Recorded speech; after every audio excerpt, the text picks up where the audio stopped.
بسم اللہ الرحمن الرحیم۔ قرآن مجید سے تعلق۔ دوسری چیزیں قرآن مجید کی تلاوت و سماعت اور علم و فہم کے حصول کا اہتمام ہے۔ رمضان المبارک کا مہینہ اپنی مخصوص عبادات یعنی روزے اور قیام لیل کو کسی نہ کسی صورت میں قرآن مجید پر مرکوز کر دیتا ہے۔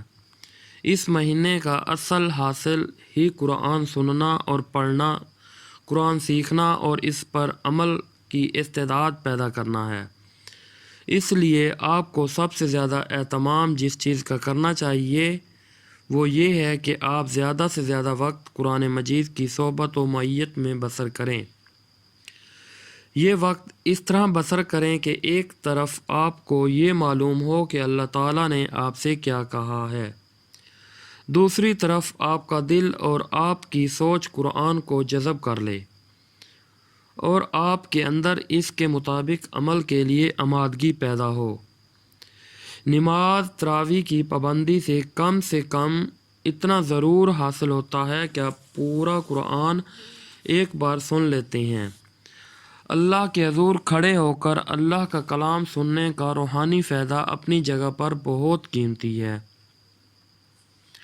لیکن عربی نہ جاننے کی وجہ سے آپ اس عبادت سے یہ فائدہ نہیں حاصل کر پاتے کہ آپ قرآن کے پیغام اور مضامین سے واقف ہو جائیں، ان کو تازہ کر لیں۔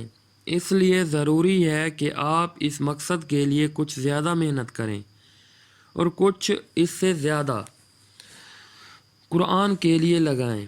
جتنا وقت آپ تراویح میں لگاتے ہیں، یعنی روزانہ قرآن کا کچھ حصہ ترجمہ سے سمجھ کر پڑھنے کی کوشش کریں۔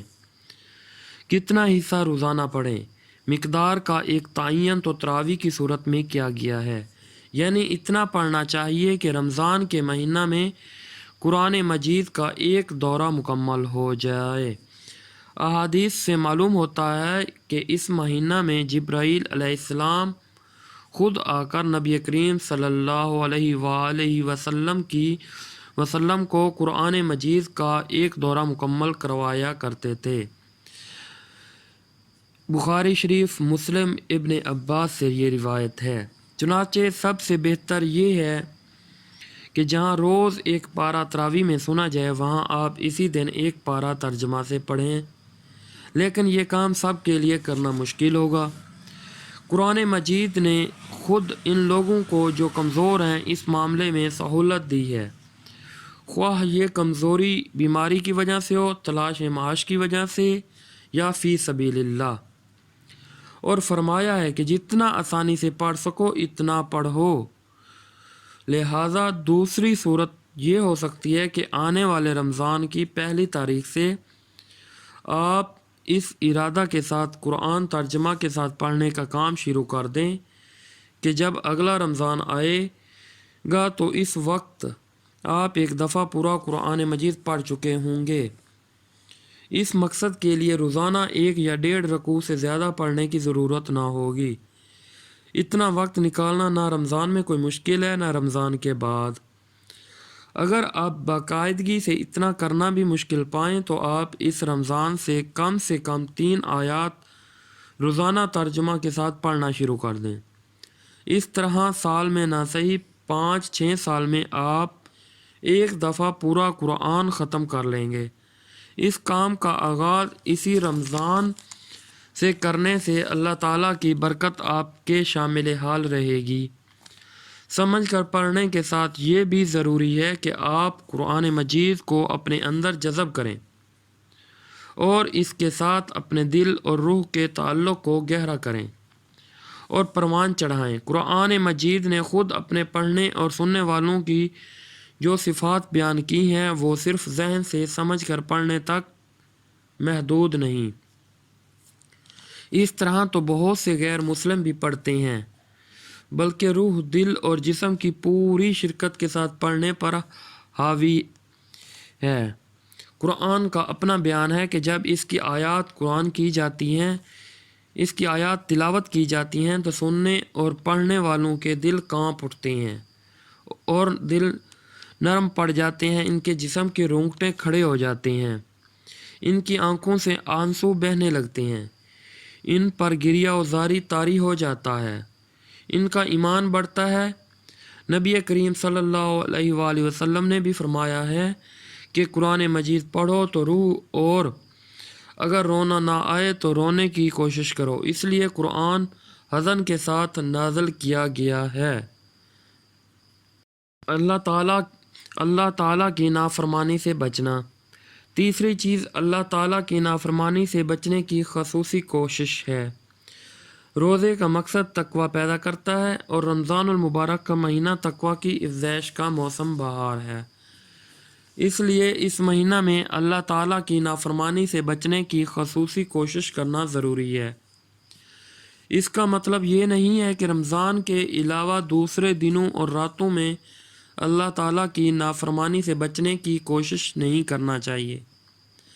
مطلب یہ ہے کہ رمضان میں قرآن مجید سے خصوصی تعلق صرف اللہ تعالیٰ کے حکم کی تعمیل میں دن بھر بھوکا پیاسا رہنے، اور اس کے بعد راتوں کو کھڑے ہو کر نماز پڑھنے اور اس کا کلام سننے سے ایک خاص ماحول بنتا ہے اور ایک خاص کیفیت پیدا ہوتی ہے۔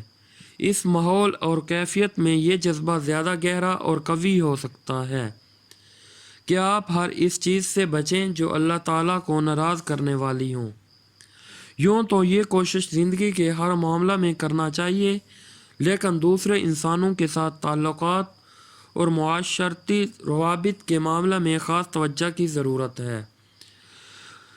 وہ آدمی بڑا ہی بدقسمت ہوگا جو بڑے اہتمام سے روزے رکھے، نمازیں پڑھے، صدقے کرے، قرآن پڑھے، اور پھر قیامت کے دن اللہ کے حضور اس حال میں آئے کہ گردن پر لوگوں کی طرف سے داغوں کا ایک انبار ہو۔ کسی کو مارا، کسی کو گالی دی، کسی کو بےعزتی کی، کسی کا دل دکھایا، کسی کا ناحق کھایا۔